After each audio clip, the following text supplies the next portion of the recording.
नमस्कार श्रोते हो. दीपक रेगे कथाकथन चॅनलवर तुम्हा सगळ्यांचं मनापासून स्वागत. श्रोते हो, तुम्ही ऐकताय सुरेश वैद्य यांची अशा वेळी ही कादंबरी आणि आज भाग 11वा. हॉटेल अतिशय दर्जेदार दिसत होतं. मी आत गेलो. कोपऱ्यातल्या टेबलवर मला शरावती दिसली. मी तातडीने तिच्या जवळ गेलो, हसलो. लवकर आलीस? फक्त तुमच्या आधी 5 मिनिटं.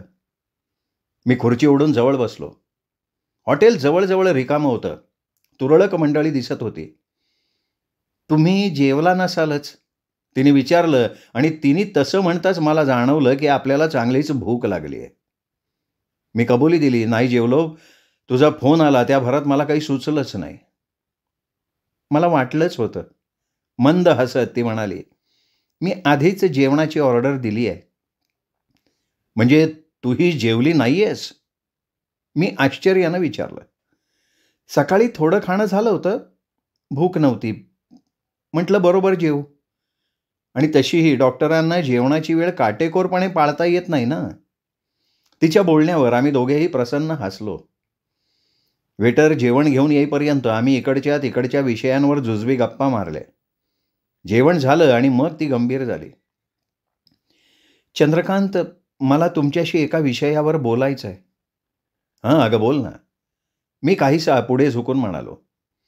ती एक क्षण शब्दांची जुळवाजुळव करण्यासाठी थांबली. मग म्हणाली, 1 महिन्यापूर्वी तुमची अचानक भेट झाली आणि महिनाभर माझी मनस्थिती ठीक नव्हती. माझंही तसंच झालं शारा. मी कबुली दिली. शरानं एक दीर्घ सुस्कारा सोडला. वाटलं होतं की आपल्या संबंधांना मी मागे टाकण्यात यशस्वी झाली आहे. पण इथून तुम्हाला भेटून गेले तेव्हा कळलं की तो माझा भ्रम होता. एका पत्नीचं कर्तव्य मी पार पाडलं, पण मनानं मात्र मी त्यांच्याशी कधीच समरस झालेले नव्हते. तुम्ही म्हणताना ते बरोबर आहे. आपण तडजोड करून गप्प बसतो. हवं ते मिळालं नाही की जे मिळालं त्यात समाधान मानून घेतो, कारण शेवटी सुख शोधणं न शोधणं हे आपल्या प्रवृत्तीवर अवलंबून असतं. तिच्या बोलण्यानं नकळत मीही हळवा झालो. मला वाटलं होतं की झाल्या गोष्टीबद्दल तू माझ्यावर रागावली असणार. शरावतीनं विषण्णपणे मान हलवली आणि म्हणाली, छे, आपण सगळे परिस्थितीचे गुलाम आहोत. कुणावर रागावणार, कोणावर चिडणार? होणाऱ्या गोष्टी होणारच. पण चंद्रकांत, आता पुढे काय? म्हणजे तेव्हाचं तेव्हा गेलं, पण परत आपली भेट का व्हावी? हो शराब, मलाही हा दैवी संकेत वाटतोय. काही कारण नसताना अचानक आपली भेट व्हावी. आपल्याला एकमेकांबद्दलची ओढ नव्यानं जाणवावी आणि आणि एकमेकांना एकमेकांच्या आधाराची गरजही भासावी. म्हणजे? न कळून तिने विचारलं. बघ ना, आपण दोघेही समदुःखी आहोत. नियतीनं तुझ्या माथी मारलेला जोडीदार अर्ध्या वाटेतून निघून गेला आणि माझ्या बाबतीत असून नसल्यासारखा. चंद्रकांत, काय प्रकार आहे? तिने सौम्यपणे विचारलं, पण तिच्या त्या शब्दांनी मला अक्षरशः भरून आलं. मी तिला मनात खदखडणारं सगळं सांगून टाकलं, जसं आहे तसं, माझी काहीही भर न घालता. इरा, काही गोष्टी मी तुला सांगू शकत नाही, माफ कर, पण शरावतीला मात्र मी सगळं मोकळेपणानं सांगितलं ग. माझं बोलणं संपताच ती आधी गप्प बसली, मग पुटपुटली, खरंच विचित्रच योगायोग आहे. काय झालं? चंद्रकांत, शरावती खालमानेनं टेबलावर रेघोट्या ओढत म्हणाली, तुम्हाला माहिती आहे, मी आज तुमच्यापाशी 2 पर्याय घेऊन आले होते. कसले? इथून गेल्यानंतर तुमची अवस्था लक्षात आली आणि माझीही तगमग जेव्हा कळली, तेव्हा मी ठरवलं की उगाच तुम्हाला परत भेटीच्या कल्पनेनं आशेला लावायचं नाही. स्पष्ट सांगून टाकायचं की आपले मार्ग बदललेत, ते तसेच ठेवायचे आहेत. कारण आपण दोघेही आता प्रौढ झालो आहोत. आपले व्यवसाय आहेत, मुलं बाळं, प्रतिष्ठा आहे. त्यांना त्रास होईल असं काहीही करायचं नाही. सततच्या भेटीनं तुमच्या पत्नीला काय वाटेल? शरावती दम घेण्यासाठी थोडी थांबली, पण तेवढीही शांतता सहन न होऊन मी तिला विचारलं, आणि दुसरा पर्याय? स्वतःच्या मनाशी प्रामाणिक राहायचं. स्थिरपणे माझ्याकडे बघत ती म्हणाली, एकमेकांच्या सहवासात जास्तीत जास्त राहायचं. मी काहीसा दिग्मूढ होऊन तिच्याकडे बघत राहिलो. इथे येण्यापूर्वी तू कोणता पर्याय निवडला होतास? खरं सांगू, मी तुमच्यापाशी ना हे दोन्ही पर्याय सांगायचे ठरवले होते, पण नंतर विचार केला की तुम्हाला असं गोंधळात पाडणं ठीक नाहीये. एकीकडे समाजातली प्रतिष्ठा आणि दुसरीकडे प्रेम, अशा कोड्यात तुम्हाला का अडकवायचं? कदाचित प्रेमाशी निष्ठा राखून तुम्ही दुसरा पर्याय स्वीकारलाही असता, पण मग ती स्वेच्छा झाली नसती. तुमच्या मनात सतत भीती राहिली असती. शिवाय तुमची पत्नी जर घरगुती असती, प्रेमळ असती, तर तिच्यावरही अन्याय झाला असता. म्हणून मी ठरवलं तुम्हाला फक्त एक पर्याय सांगायचा, आणि तो म्हणजे पर्याय क्रमांक 1चा. आणि आता? मी तिच्याकडे रोखून बघत विचारलं. आता दुसरा पर्याय स्वीकारायला काही हरकत नाही, धीटपणे ती म्हणाली. नकळत टेबलावरचे तिचे दोन्ही हात घेऊन मी किंचित दाबले. शरा, बस, एवढंच मी म्हणू शकलो. तर इरा, आमचं पक्क ठरल्यावर त्यानंतर 2-3 वेळा ती मुंबईत आली. त्या भेटीत आम्ही चर्चा केली आणि काही गोष्टी पक्क्या ठरवल्या. पहिली गोष्ट म्हणजे आम्ही नवथर तरुण युवक युवती नव्हतो, तर प्रौढ, जबाबदारी असलेले प्रतिष्ठित नागरिक होतो. तेव्हा आम्ही जे काही करणार होतो ते समाजातल्या तुमच्या स्थानाला कुठेही धक्का बसू नये या खबरदारीनं. म्हणून मग आम्ही मुंबईपासून लांब कुठेतरी कायमस्वरूपी घर घ्यायचं ठरवलं. वर्षातले फक्त 8-10 दिवस तिथे एकत्र घालवायचे, आणि त्यानंतर मात्र पुढच्या वर्षापर्यंत एकमेकांशी कुठल्याही प्रकारे संबंध ठेवायचा नाही. अगदी खूप सांगावंसं, भेटावंसं वाटलं तर सरळ एक डायरी आणायची, त्यात जे मनाला वाटेल ते लिहायचं, आणि भेट झाल्यावर ते एकमेकांना वाचायला द्यायचं. जाताना दोघांनी वेगवेगळं जायचं, येतानाही वेगवेगळं यायचं. या सगळ्या खबरदाऱ्या आम्ही पाळायचं ठरवलं. त्याचं निव्वळ एकमेव कारण म्हणजे तुम्ही मुलं, इरा. इरा, अगं शरा फार संवेदनाक्षम होती. मला म्हणायची, आपण काय मोकळेपणानं उघड उघड राहू सुद्धा, पण मुलांसाठी त्यांच्या मनावर परिणाम होऊ नये म्हणून आपल्याला जपायला हवं. आता हे वाचल्यावर मग तू तुझ्या स्वभावाला अनुसरून म्हणशील की मग एवढं आहे तर हे प्रकार करायचेच नव्हते, असला खोटेपणा कशासाठी? पण खरं सांगू का, आम्हा दोघांनाही एकमेकांची फार गरज होती. आम्ही कल्पनाही केली नव्हती तेवढे आमचे प्रेमाचे बंध चिवट निघाले, आणि सहवासात राहणं शक्य आहे म्हटल्यावर आम्हाला एकमेकांपासून दूर राहणं जमेना. आपल्या कुठल्याही प्रकारच्या कर्तव्यात कुचराई न करता जर आम्हाला एकमेकांपासून काही काळ आनंद मिळत असेल तर तूच सांग, आम्ही तो का घेऊ नये? तेव्हा मग मी घराची खटपट करायला लागलो. सगळी हिल स्टेशन टाळायची असं आम्ही ठरवलेलंच होतं. महत्प्रयासानं आम्हाला केरळमधल्या अलवई नावाच्या गावी एक छोटंसं 3 खोल्यांचं भक्कम बांधणीचं घर मिळालं. मद्रासमधल्या एका मोठ्या उद्योगपतीनं सुट्टीत राहण्यासाठी म्हणून ते बांधलं होतं. ते त्याला का विकावंसं वाटलं कोणास माहिती, पण मी ते विकत घेतलं. त्यासाठी मी बरेच प्रयत्नही केले. असो, पण एकंदरीत ते घर, सभोवतालचा परिसर मला आणि शराला विलक्षण आवडला. आणि 1970 सालापासून आमचा साधारण वर्षाअखेरीस 8-10 दिवस तिथे जाऊन राहण्याचा कार्यक्रम सुरू झाला. तू म्हणशील की तुम्हाला कोणी बघत नसेल का, कोणी चौकशी करत नसेल का? पण आम्ही त्या गोष्टीचा योग्य तो बंदोबस्त केलाय. या डायरीच्या मागच्या पानावर मी घराची इत्थंभूत माहिती आणि नकाशा काढलाय, तो बघ म्हणजे समजेल. घर तसं आडबाजूला एकांतात आहे, पण छोट्या गावात कोण आलं कोण गेलं याची नोंद होत असते हे मला माहिती आहे. पण 10 वर्ष झाली अजून काही झालं नाही, याचा अर्थ आमची सावधगिरी किंवा खबरदारी म्हण, ती व्यवस्थित आणि योग्य आहे असं वाटतंय. लहानपणी मी तिकडे जायला निघालो की तू माझ्या मागे लागायचीस, मी येते म्हणायचीस, तुम्ही कुठे जाता म्हणून मला प्रश्नावर प्रश्न विचारून भंडावून सोडायचीस. त्यावेळेला तुला हे सगळं सांगता येत नाही याचं मला फार वाईट वाटायचं, पण मी ठरवलेलं होतं की एक ना एक दिवस हे सगळं तुझ्या कानावर घालायचं.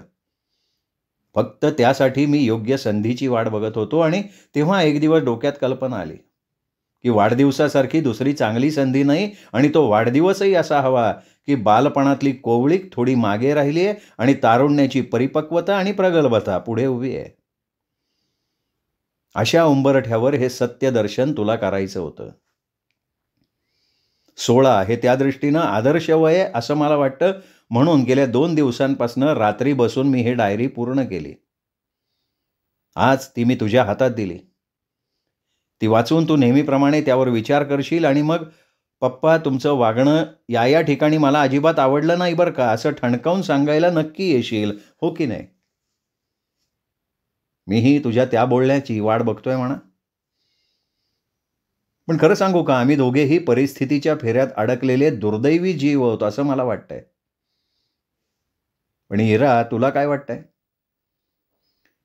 मला तर खरोखर या ठिकाणी शेक्सपियर आठवतो. तो म्हणतो, जग म्हणजे एक रंगमंच आहे, आपण त्यातल्या कळसूत्री बाहुल्या. सगळ्या दोऱ्या त्या वरच्या सूत्रधाराच्या हातात. तो नाचेल तसं नाचायचं, थांबवलं की थांबायचं. आणि मग आपण काम करून शांतपणे एक्झिटमधनं बाहेर पडायचं. जग त्यालाच मृत्यू असं म्हणतं. खरं आहे, जग त्याला मृत्यू म्हणतं, पण मी त्याला फक्त मधला पॉज समजतो, एका भूमिकेतून दुसऱ्या भूमिकेत जाण्याचा मधला काळ. नेहमीप्रमाणे इराला जाग आली ती घड्याळाच्या किणकिणाटानं. खरं म्हणजे आता सवयीनं तिला बरोबर नेहमीच्या वेळी जाग यायची, पण तरीही ती रात्री झोपताना 7चा गजर लावून झोपायची. अनेक सवयींमधली ती सुद्धा एक सवय होऊन बसली होती. आत्ताही जागी झाल्यावर ती झटकन उठून बसली. जाग आल्यावर अंथरुणावर उगाचच लोळत पडणं तिला फारसं आवडायचं नाही, कारण त्यांनी सुस्ती अजून वाढते हे तिला माहिती होतं. उठून बसत इरानं खिडकीवरचा चष्मा उचलला, त्याच्या काचा पुसल्या, डोळ्यांवर चढवला आणि जपून जपून तिने खिडकी उघडली. वातावरण बरंचसं शांत दिसत होतं. अर्थात ही शांतता फसवी असायचा संभव होता. पुन्हा केव्हाही वातावरण ढवळून निघू शकत होतं. तिने बाहेर नजर टाकली. आवाराची बरीच नासधूस झाली होती. काही छोटी छोटी रोपटी मुळापासून उखडून पडली होती. वाळलेल्या पानांचा आणि वाऱ्याबरोबर आलेल्या काही सटरफटर गोष्टींचा नुसता ढीग जमलेला होता. ब्रशवर पेस्ट घेऊन इरा बेडरूमच्या बाहेर आली. जाता जाता तिने हॉलमध्ये डोकावलं. राहुल अजूनही उठलेला नव्हता. चांगलाच अस्ताव्यस्त झोपला होता तो. त्याच्या पायावरची सूज कमी वाटत होती. पांघरुणाचा चोळामोळा होऊन पायाशी पडला होता. थोडंसं पुढे जाऊन तिने बघितलं, टिपॉयवर डायरी नीट ठेवली होती. बाकी मात्र त्याच्या आजूबाजूला बऱ्याच वस्तूंचा पसारा होता. लाकडी ठोकळ्यावर आधीच्या जळून गेलेल्या मेणबत्तीचा थोडासा भाग, त्याच्या शेजारी लावलेली थोडी जळलेली मेणबत्ती, त्या ठोकळ्यावरच सिगरेटची राख, त्याच्या डोक्यापाशी 2 थोटकं आणि एक अर्धी सिगरेट होती. शेजारी पाकिटही होतं. केव्हा तरी ट्रान्झिस्टर त्यांनी लावला असावा. अगदी कमी केलेला आवाज होता, पण तरीही तो इराला ऐकू आला. तिने हताशपणे मान हलवली. काय अव्यवस्थित माणूस आहे या अर्थी. तशीच मागे वळून ती बाथरूममध्ये गेली. सगळं तिलाच आवरावं लागणार होतं म्हणा, पण आधी स्वतःचं तर आवरायला हवं. तोंड धुवून इरा स्वयंपाकघरात गेली. स्टोव पेटवला. तिने दूध तयार केलं आणि मग त्यावर चहाचं आधण ठेवून ती बाहेर आली. राहुलनं अंगावर घेतलेल्या पांघरुणाची घडी करून तिने सोफ्यावर ठेवली. सिगरेटची राख, थोटकं, जळलेल्या मेणबत्तीचं मेण खरवडलं, बाहेर फेकून दिलं. त्याचा ट्रान्झिस्टर बंद केला. तो टिपॉयवर ठेवला. तिथेच सिगरेटचं पाकिट ठेवलं. राहुलला झोपेतनं उठवणं तिला प्रशस्त वाटेना. तिने मग स्वतःचा चहा पिऊन टाकला. उरलेला झाकून ती आंघोळीसाठी गेली. सुदैवानं वादळानं वीज गेली असली तरी पाण्याच्या लाईनला काही झालेलं नव्हतं, नाहीतर पाणी आणायचं कुठून हा प्रश्न तिच्या पुढे उभा ठाकला असता. त्यातून राहुलची काही मदत झालीच नसती. त्यामुळे मनोमन देवाचे आभार मानत तिने आपली आंघोळ उरकून घेतली. कपडे बदलून आपलं सगळं आवरून ती हॉलमध्ये आली तरी राहुल उठलेला नव्हता. इरानं बाहेरचं दार उघडलं. बाहेरचा गारवा शिरशिरत तिच्या अंगात मुरला, पण थोडीशी थंडी वाजली तरी तेवढंच प्रसन्नही वाटत होतं. विशेषतः बरेच तास दारं खिडक्या लावून स्वतःला कोंडून घेत घरात बसल्यानंतर तरी. इरानं वर बघितलं. आकाश स्वच्छ दिसत नव्हतं. काहीसं धुरकट कोंदट वातावरण आजूबाजूला भरून राहिलं होतं. सूर्यप्रकाश दिसत नव्हता, पण तरी ठीक आहे. अगदीच अंधारून येण्यापेक्षा थोडा का होईना सूर्यप्रकाश तो चालवून घेण्यासारखा होता. वास्तविक आत्ता लखलखीत सूर्यप्रकाशानं किती बरं वाटलं असतं. इरानं एक सुस्कारा सोडला, मग दार लोटून ती पायऱ्या उतरून खाली गेली. आवारातून फिरत फिरत ती मागच्या बाजूला गेली. माडाचं ते प्रचंड धूळ अजूनही तिथेच पडलं होतं. झाड पडल्यामुळे तिथली रिकामी जागा भस्कन डोळ्यात शिरत होती. इरा सावकाश चालत त्या झाडापाशी आली. त्याच्या खोडावरती बसली. दूरवर दिसणाऱ्या त्या निळ्या पट्टीकडे बघायला लागली. बराच वेळ ती अशी स्वतःत हरवून बसली होती, पण जास्त काळ तिला बसता आलंच नाही. आजूबाजूचं वातावरण बदलत असल्याची तिला जाणीव झाली. वाऱ्याचा जोर वाढल्याचं तिला आवाजावरनं आणि स्पर्शावरनं कळलं. तशी ती उठली. वळसा घालून पुढच्या बाजूला आली. लोटलेलं दार उघडून तिने आत प्रवेश केला. दार लावून घेत ती वळली. तिला दिसलं की आतल्या बाजूकडून राहुल हळूहळू भिंतीला धरून आत येत होता. इरानं झटकन पुढे होऊन त्याला धरलं, सोफ्यावर बसवलं आणि म्हणाली, "अरे राहुल, मला हाक मारायची की." "नाही, तसं नाही. आता एवढं विशेष दुखत नाही आहे म्हणून माझा मीच गेलो." "तोंड वगैरे धुतलंस का?" "हो." राहुल म्हणाला आणि इरानं आजूबाजूला नजर फिरवली. राहुलनं बिछाना आवरून ठेवला होता. बाकीचं तिने मगाशीच आवरलं होतं. फक्त टिपॉयवरचं सिगरेटचं पाकिट तेवढं दिसत नव्हतं. "बिछाना कशाला आवरायचा? मी आवरला असता की रे." "अगं खरंच मला जास्त त्रास होत नाहीये, नाहीतर मी कशाला हललो असतो." "पायावरची सूज कमी झाल्यासारखी वाटतेय मात्र." इरा पायाचं निरीक्षण करत म्हणाली. "पण नक्की बरं वाटतंय ना तुला? नाहीतर मला त्रास द्यायचा नाही या भावनेतनं जास्त करून घेशील." "नाही नाही, मी उगाचच खोटी औपचारिकता नाही पाळत." राहुल प्रांजळपणे म्हणाला. "वा, चांगलं आहे हे. बरं, चहा घेणार?" "चहा?" "हो, तुझ्यासाठी करून ठेवलाय मी. मला अंघोळी आधी लागतो म्हणून तू उठायची वाट न बघता मी माझा चहा पिऊन टाकला." "नाही, तसं नाही. मला म्हणायचं होतं, कॉफी नाही?" "आहे की." "कॉफी पाहिजे का? कॉफी देते." "पण तू माझ्यासाठी चहा करून ठेवलायस ना, मग त्याची काळजी करू नकोस रे. मी आहे ना." इरा हसत म्हणाली. जाण्यासाठी वळली. तेवढ्यात तिला राहुलनं हाक मारली. इरा इरा मागे वळली. चष्मा वर सरकवत म्हणाली, "काय रे?" "नाही, काही नाही. मला असं सांगायचं होतं की तू तू हसलीस ना की फार छान दिसतेस." "बरं बरं." इरा गमतीनं म्हणाली. "नाही म्हणजे तुला हवं तर लाडू, शंकरपाळ्या वगैरे खा. मी काही म्हणणार नाही. पण एवढी स्तुती कशासाठी करतोयस?" इरा चेष्टेनं म्हणाली, पण राहुलला ते लगेच लागलं. "अरे म्हणजे काय, मी तुला लाडी-गोडी लावण्यासाठी खोटं खोटं म्हणतोय असं तुला वाटलं काय?" रागारागानं तो म्हणाला.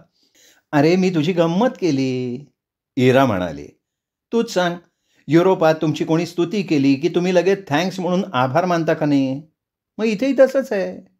फक्त आभार जरा आडवळणानं मानण्याची आपली जन्मजात सवय आहे." परत एकदा तसंच हसून इरा आत निघून गेली. ती आत जाताच राहुलनं पाय लांब केले. त्याचं लक्ष त्या डायरीकडे गेलं.